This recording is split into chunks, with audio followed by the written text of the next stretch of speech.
We've all had that feeling of being watched, where our hair stands up, kind of like a dog's does when he's about to get into an altercation. But what if you had that feeling, and there was nothing you could do about it, and nobody else saw what you saw? Well, that's the story tonight. This is a good one from Botic. She's gotten one step closer every night, and tonight I think will be the last.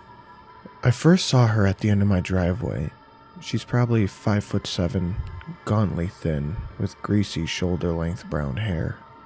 She is always wearing the same thing, a blue and yellow floral print dress that stops right above her knees.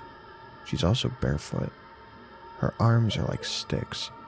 They just hang at her sides as she stares at me. Her pale skin looks as if it's a half size too small, stretched out over her limbs. All that is off-putting enough, but her face, that is the part that just gets under my skin. That face. The first time I saw her was 41 days ago. She was standing at the very end of my driveway, and I just happened to look out the window as I was about to go to bed. Otherwise, I wouldn't have even noticed her. I don't know how long she had been around. I just know this was the first time I saw her. I stepped out onto my porch to ask her what she was doing, but that's when I saw her face. From my distance, I couldn't make out the particular details, but I could see that her eyes were sunken in, as if she hadn't slept in weeks. As I said, her hair hung to her shoulders in greasy brown strands, a few of them swept into her mouth. And her mouth. It hung agape and was slanted, like one side was dislocated, giving her a crooked sort of extreme underbite. I could feel her staring directly at me, and I can say with extreme confidence that it was one of the most frightening things I had ever felt up to that moment. She was locked onto me, focused, like there was nothing else in the world around us. Eventually, I overcame my initial terror-stricken silence. "Are you okay?" I'm pretty sure it came out as nothing more than a whisper. She didn't say a word, didn't move a muscle, just stood there. It didn't even look like she was breathing. "Do you need help?" I asked her, but got the same blank stare in response. I asked her a few more times what she was doing there, was she lost, etc., but all I got in response was her dead gaze. I decided I needed to call the police because, by my guess, the woman was either ill or intoxicated. Whatever she wasn't moving. I called the police and said there was a woman who looked injured and was conscious but unresponsive standing at the end of my driveway. When the dispatch connected me to an officer in the field, it turned out he was only a few blocks away. I stayed on the phone as the officer made his way to my home, and when he turned down my street, I thought to turn on my porch light. I'd been looking at the woman under the light of the moon and the street light up to that point. Until then, I kept my eyes on the woman.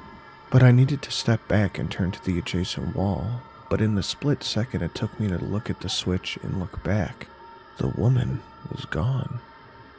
The officer arrived moments later. I told him what had happened. He radioed for another unit to survey the area in an effort to find the woman, who had presumably run from where she'd been standing. The officer took the report and said they would keep an eye out, but based on my description of the woman, he told me she was likely homeless, potentially mentally ill, and potentially on any number of drugs. He also assured me that he would be surprised if I ever saw her again, and that I more than likely wasn't a specific target, that our home just happened to be the one she decided to stare at. My wife had eventually come down, and I told her what happened. I got an uneasy sleep that night. Something didn't feel right. Nonetheless, I got on with my life, and the next day went as it would have had the strange occurrence not happened the night prior. Then around 8 p.m., I got the feeling I was being watched. I looked out my window, and there she was. Where she'd been maybe 2 steps into my driveway the night before, she was now that many steps closer. She stood there, her floral dress swaying lightly in the breeze, her jaw still unhinged and hanging down, her eyes still vacant of life. I quickly called Kimmy downstairs, telling her to call the police and to leave our daughter up in her room. When Kimmy got downstairs, I looked away again for only a split second, but in that time the woman was gone. Kimmy told the 911 operator our daughter had accidentally made an emergency call. The next night the woman appeared a step or two closer. I kept my eyes on her as I told Kimmy to look, but I blinked and, of course, she was gone. My wife was getting worried, and I was too. Was I hallucinating a deranged woman? Every time I saw her, she didn't move. She didn't speak. She just stood there. She got closer and closer as the day passed, and as one of those same days passed, my anxiety went up 100-fold. I had a sinking feeling of knowing something was wrong, only I had it all the time. Every time I tried to show her someone else, she would just vanish, only returning after I stopped. Before long, she was on the sidewalk to our house, halfway to our front door. It was then I decided I need to stay away from the house for a night. Kimmy and I took our daughter to a hotel room for a mini staycation, but when I went to the vending machine around 1 a.m., I turned around and there she was. In the middle of the hallway, a step or two closer to our hotel room than she was to the room of our home.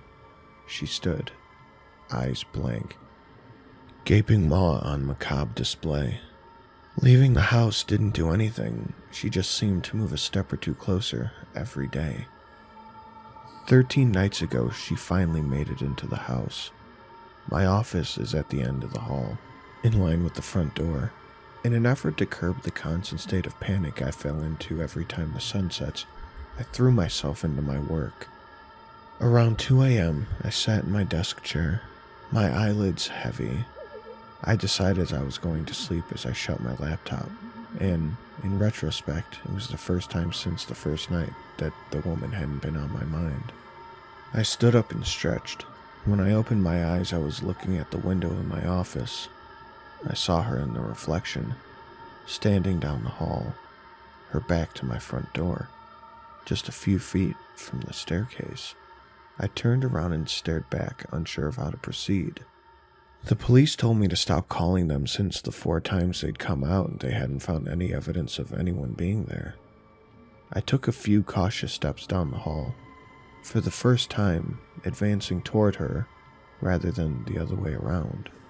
I got within about 10 feet of her before I stopped. She stood as still as if she were made out of marble, her jaw dislocated and hanging, arms at her side, eyes milky white with pale blue irises, completely void of any sentience, but locked on my own.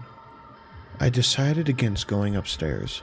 I wrote a note to Kimmy, said that I had admitted myself into a mental health facility.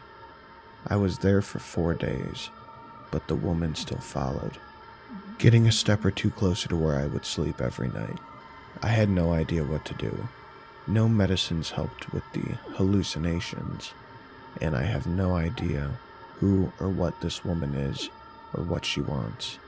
I eventually claimed that what I was going through must have been from stress, so as to not get remanded to the facility even longer. I decided that if I'm going to die, I'm going to be with my family when I do. The woman seems to want nothing to do with my wife and daughter, so if it's me she wants, she can have me. Last night I stood face to face with her. As she stood a few feet from our bed, Kimmy asked what I was doing, and when I went back to get ready for bed, the woman was gone. I got into bed last night and kissed Kimmy goodnight, told her I love her, and she asked if I was okay. I told her I am. There's no use in making her worry about something she, nor I, has no control over. I want what limited time we have left not to be overshadowed by fear and concern.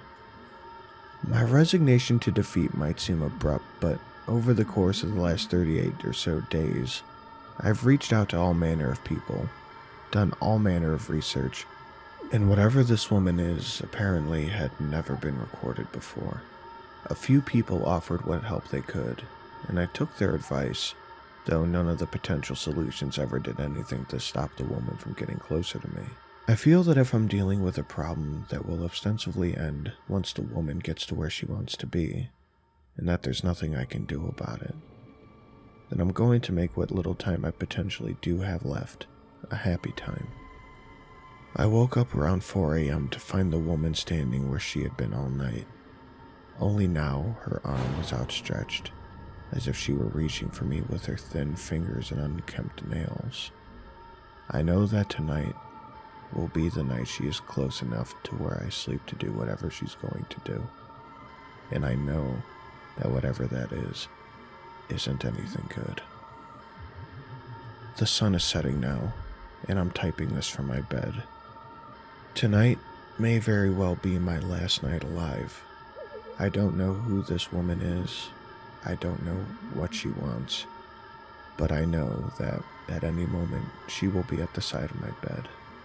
Her eyes sunken and lifeless. Her hair greasy, stringy, and hanging to her shoulders. Her blue and yellow floral dress covering her pale, emaciated body. Her bare feet on our hardwood floor. Her spindly arm reaching towards me, jagged nails at the tips of her fingers. Her jaw dislocated, unhinged, an egregious underbite hanging to the right. The crooked entrance of her cavernous maw.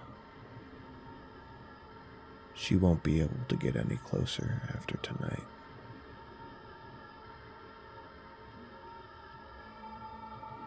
Well, I have to say that is one of the few stories that has ever actually given me a jump scare. Crazy how just the way someone reads a very good story can do that to you, isn't it? Guys, make sure if you like this content, the stories and everything about it, you like, subscribe, and head over to Patreon if you're so inclined. But absolutely make sure you go check out Nick Botic on his website. All that will be linked in the description. And make sure no one's watching you tonight as you get ready for bed. Good night.